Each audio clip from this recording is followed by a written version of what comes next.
നിങ്ങളോട് കുറച്ച് OTT പ്ലാറ്റ്ഫോമുകളുടെ പേര് പറയാൻ പറഞ്ഞാൽ നിങ്ങളുടെ മനസ്സിൽ വരാൻ പോകുന്നത് Netflix, Hotstar, Amazon Prime, Sony Liv ഇതൊക്കെയല്ലേ. പക്ഷേ സാധാരണക്കാരൻ്റെ OTT എന്നറിയപ്പെടുന്ന ഒരു ആപ്ലിക്കേഷനാണ് ടെലഗ്രാം. ടെലഗ്രാമിൽ നിന്ന് നമ്മൾ മൂവീസ് ഡൗൺലോഡ് ചെയ്യുന്നത് ലീഗലാണോ ഇല്ലീഗലാണോ, ഇങ്ങനെ ഡൗൺലോഡ് ചെയ്യുന്നത് സേഫ് ആണോ, ഇത് ചെയ്തു കഴിഞ്ഞാൽ നിങ്ങൾക്ക് പിന്നീട് എന്തെങ്കിലും പ്രശ്നം വരുമോ, വിശദമായിട്ട് ഇന്നത്തെ വീഡിയോയിലൂടെ നോക്കാം. സാധാരണ ഒരു സിനിമ ഇറങ്ങുന്ന സമയത്ത് ആ സിനിമയുടെ ഡിസ്ട്രിബ്യൂഷനും കോപ്പിയും റൈറ്റ്സ് ഉള്ളത് പ്രൊഡ്യൂസറിൻ്റെ കയ്യിലാണ്. അതിനുശേഷം പ്രൊഡ്യൂസർ അത് തിയേറ്ററുകളിലേക്ക് കൊടുക്കുന്നു. അങ്ങനെയാണ് തിയേറ്ററുകളിൽ ഈ ഒരു സിനിമ ഡിസ്ട്രിബ്യൂട്ട് ആവുന്നത്. ആ ഒരു ഡിസ്ട്രിബ്യൂഷൻ ലൈസൻസ് തിയേറ്ററിൽ കൊടുത്ത ശേഷം പിന്നീടാണ് അത് OTT പ്ലാറ്റ്ഫോമുകളിലേക്ക് കൊടുക്കുന്നത്. എന്നാൽ ചില സിനിമകൾ ഡയറക്റ്റ്ലി OTT റിലീസ് എന്ന് പറയുമ്പോൾ ആ ഒരു മിഡിലുള്ള ആ ഒരു തിയേറ്റർ സ്റ്റെപ്പ് സ്കിപ്പ് ചെയ്ത് ഡയറക്റ്റ് പ്രൊഡ്യൂസറിൽ നിന്നും അത് OTTയിലേക്ക് പോകുന്നു.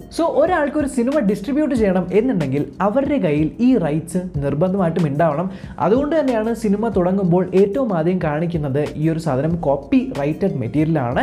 ഇത് ഇല്ലീഗലായിട്ട് ഡിസ്ട്രിബ്യൂട്ട് ചെയ്യുന്നതിൽ വളരെയധികം ലീഗലായിട്ടുള്ള ഇഷ്യൂസ് വരുമെന്ന്. നോർമലി എങ്ങനെയാണ് ടെലഗ്രാമിൽ മൂവീസ് വരുന്നത്?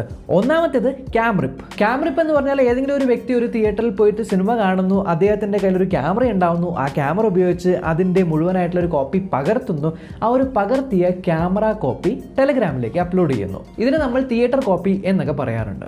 ഇനി രണ്ടാമത്തേത് HD റിപ്പ് അല്ലെങ്കിൽ DVD റിപ്പ് എന്ന് പറയും. അതായത് ഈ ഒരു തിയേറ്ററിൽ നിന്നും റിലീസായ ശേഷം OTTയിലേക്ക് വരുമ്പോൾ OTT പ്ലാറ്റ്ഫോംസിന്റെ ഉള്ളിൽ നിന്നും ഈ ഒരു സിനിമ ഡൗൺലോഡ് ചെയ്ത് ഒറിജിനൽ ക്ലാരിറ്റിയിൽ ആ ഒരു സാധനം ടെലഗ്രാമിൽ അപ്ലോഡ് ചെയ്യുന്നതിനെയാണ് ഈ ഒരു HD റിപ്പ് അല്ലെങ്കിൽ DVD റിപ്പ് എന്നൊക്കെ പറയുന്നത്.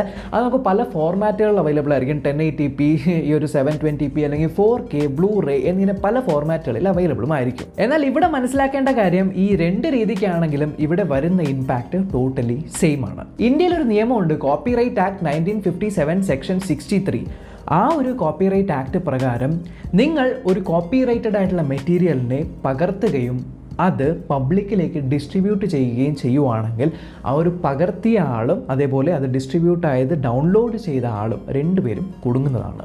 ഈ ഒരു ഒഫൻസിൻ്റെ പണിഷ്മെൻറ്റ് 6 മാസം മുതൽ 3 വർഷം വരെയുള്ള കഠിന തടവും അതുപോലെ തന്നെ 50,000 രൂപ മുതൽ 2 ലക്ഷം രൂപ വരെയുള്ള ഫൈനുമാണ്.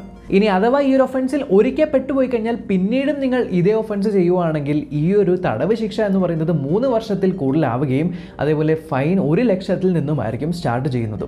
ഇത്രയും വലിയൊരു ലീഗൽ ഇഷ്യൂ ഉള്ളപ്പോൾ എന്തുകൊണ്ടാണ് നമ്മൾ ടെലഗ്രാമിൽ നിന്നും സിനിമ ഡൗൺലോഡ് ചെയ്തതിന് അറസ്റ്റ് ചെയ്തു എന്നുള്ള ന്യൂസുകൾ കേൾക്കാത്തത്? ഇതിൻ്റെ പ്രധാന കാരണം എന്ന് പറയുന്നത്, ഈ ഒരു ടെലഗ്രാം എന്ന് പറയുന്ന ആപ്ലിക്കേഷൻ ഉപയോഗിക്കുന്നത് ലോകത്തിൽ ബില്യൺസ് ഓഫ് ആൾക്കാരാണ്.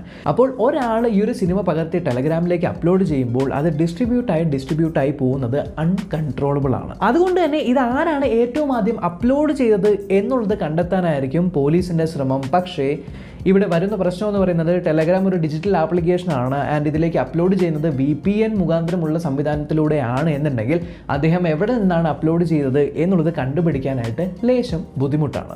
ഈ ഒരു സിനിമ പകർത്തി ഡിസ്ട്രിബ്യൂട്ട് ചെയ്ത ആളെയോ അല്ലെങ്കിൽ ഈ സിനിമകളെല്ലാം ഡൗൺലോഡ് ചെയ്ത മില്യൺസ് ഓഫ് ആൾക്കാരെയോ പോയി ഫൈൻ ചെയ്ത് ശിക്ഷിച്ച് അവരെ കോർട്ടിൽ കൊണ്ടുവന്ന് അവരെ ജയിലിൽ ഇടുന്നത് വളരെ ഒരു ഹെർക്കൂലിയൻ ടാസ്ക് എന്ന് തന്നെ വേണമെങ്കിൽ പറയാം. അതുകൊണ്ട് തന്നെ ഈ സിനിമ പ്രൊഡ്യൂസേഴ്സിന് അത്രമാത്രം സമയമില്ല. ഇവർ ചെയ്യുന്ന വളരെ എളുപ്പമായിട്ടുള്ള പരിപാടി എന്ന് പറയുന്നത് ഒരു കോപ്പിറൈറ്റ് ഇൻഫ്രിഞ്ച്മെന്റ് അങ്ങനെയൊക്കെ ആ ഒരു ഫയലിലേക്ക് ഇടുന്നു. അതുകൊണ്ടാണ് പലപ്പോഴും പല സിനിമകളും ടെലഗ്രാമിൽ വരുമ്പോൾ ഒരു ദിവസത്തിനുള്ളിൽ തന്നെ this has been removed due to copyright infringement എന്ന് വരുന്നത്. ഇവരുടെ ടാക്ടിക്സ് ആ ഒരു ഫയൽ ഉള്ളത് കൊണ്ടാണല്ലോ ഈ ഒരു ഡിസ്ട്രിബ്യൂഷൻ എല്ലാം നടക്കുന്നത്. ആ ഒരു ഫയലിനെ തന്നെ മുളയിൽ നുള്ളി കളഞ്ഞു കഴിഞ്ഞാൽ പിന്നെ ഈ ഒരു പൈറസിയുടെ പ്രശ്നം ഉണ്ടാവില്ല. എന്നാൽ ഇവിടെ വേറെ ഇൻട്രസ്റ്റിംഗ് ആയിട്ടുള്ള കാര്യം എന്ന് പറയുന്നത്, American millennium digital copyright act 1998. ഇതാണ് നോർമലി എബ്രോഡിൽ ഷൂട്ട് ചെയ്തിരിക്കുന്ന ഫിലിംസിന് ആപ്ലിക്കബിൾ ആയിട്ടുള്ളത്. എന്നാൽ ഈ ലോസ് ഇന്ത്യയിൽ ആപ്ലിക്കബിൾ അല്ല. ഈ ഒരു കാരണം കൊണ്ട് തന്നെ അമേരിക്കയിൽ ഷൂട്ട് ചെയ്ത ഈ ലോയ്ക്ക് അടിയിലുള്ള കോപ്പിറൈറ്റഡ് ആയിട്ടുള്ള മെറ്റീരിയൽ നമ്മൾ ഇന്ത്യയിൽ ഡൗൺലോഡ് ചെയ്യുവാണെങ്കിൽ അതിന് കോപ്പിറൈറ്റ് ഇൻഫ്രിഞ്ച്മെന്റ് വന്നു എന്ന് കേസ് കൊടുക്കാനായിട്ട് പറ്റില്ല. കാരണം അത് ഇന്ത്യയിൽ ബാധകമല്ല. ഈ ഒരു ഒറ്റ കാരണം കൊണ്ടാണ് പൊതുവെ അമേരിക്കയിൽ ഷൂട്ട് ചെയ്ത മൂവീസൊക്കെ പെട്ടെന്ന് ടെലഗ്രാമിൽ വരികയും അത് ടെലഗ്രാമിൽ നിന്നും കോപ്പിറൈറ്റ് ഇൻഫ്രിഞ്ച്മെന്റ് കാരണം ഡിലീറ്റ് ആയി പോകാത്തതും. എന്നാൽ ഇവിടെ ലീഗൽ ഇഷ്യൂസിനെല്ലാം വളരെ വലിയ ഒരു ദുരന്തം ഒളിഞ്ഞു കിടക്കുന്നത് നിങ്ങൾ എപ്പോഴെങ്കിലും ചിന്തിച്ചിട്ടുണ്ടോ? ടെലഗ്രാമിൽ സിനിമാസ് ഇങ്ങനെ കഷ്ടപ്പെട്ട് ഇഷ്ടപ്പെട്ട് ഡൗൺലോഡ് ചെയ്ത് ഫ്രീ ആയിട്ട് അങ്ങ് അപ്ലോഡ് ചെയ്യുന്നു, എല്ലാവർക്കും ഫ്രീ ആയിട്ട് ഡൗൺലോഡ് ചെയ്യാനായിട്ട് കൊടുക്കുന്നു.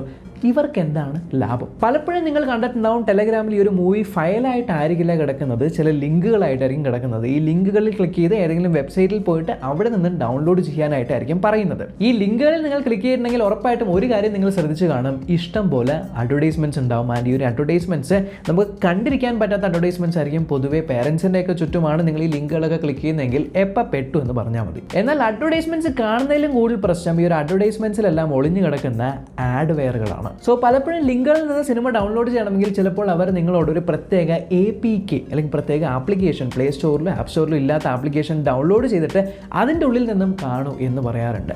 എന്നാൽ അത്തരത്തിലുള്ള ആപ്ലിക്കേഷൻസ് ഡൗൺലോഡ് ചെയ്ത് നിങ്ങൾ സിനിമകൾ കാണുവാണെങ്കിൽ ആ ഒരു 2 മണിക്കൂറത്തേക്ക് നിനക്ക് നല്ല സമാധാനം ഉണ്ടാവും. പക്ഷേ അതിനുശേഷം നിങ്ങളുടെ ഫോണിലുള്ള സകല കോൺടാക്റ്റും കൺട്രോളും ഫോൺ സ്ലോ ആവുന്നു, ഹീറ്റ് ആവുന്നു, നിങ്ങളുടെ ഫോട്ടോസ് എല്ലാം ആരോ മോണിറ്റർ ചെയ്യുന്ന പോലെ തോന്നുന്നു, ഇതെല്ലാം ക്ലൗഡിലേക്ക് അപ്ലോഡ് ആവുന്നു, പെട്ടെന്ന് ഇൻ്റർനെറ്റ് തീർന്നു പോകുന്നു, നിങ്ങളുടെ ഫോൺ മൊത്തത്തിൽ അങ്ങ് കേടായി അല്ലെങ്കിൽ മൊത്തത്തിൽ വേറെ ആരോ വീക്ഷിക്കുന്ന ഒരു തോന്നൽ വരുന്നുണ്ടെങ്കിൽ അതിന് കാരണവും ഇതൊക്കെ തന്നെയാണ്.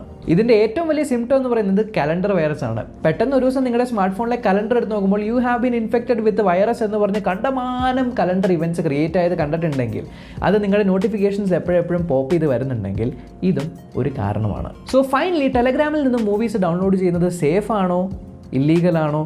ഇതിനെല്ലാമുള്ള ഉത്തരം ഈ ഒരു വീഡിയോ കണ്ടപ്പോൾ മനസ്സിലായി എന്ന് പ്രതീക്ഷിക്കുന്നു. ഈ ഒരു വീഡിയോ ഇൻഫർമേറ്റീവായിട്ട് തോന്നി ഉറപ്പായിട്ടും ചാനൽ ചെക്ക് ചെയ്യാനും ഇതുവരെ സബ്സ്ക്രൈബ് ചെയ്തിട്ടില്ല അല്ലെങ്കിൽ സബ്സ്ക്രൈബ് ചെയ്യാനും തൊട്ട് സൈഡിലെ ബെല്ലൈക്കൻ ക്ലിക്ക് ചെയ്ത് ഓൾ നോട്ടിഫിക്കേഷൻസ് എനേബിൾ ചെയ്യാനും മറക്കണ്ട. നമ്മൾക്കിനി അടുത്ത വീഡിയോയിൽ കാണാം.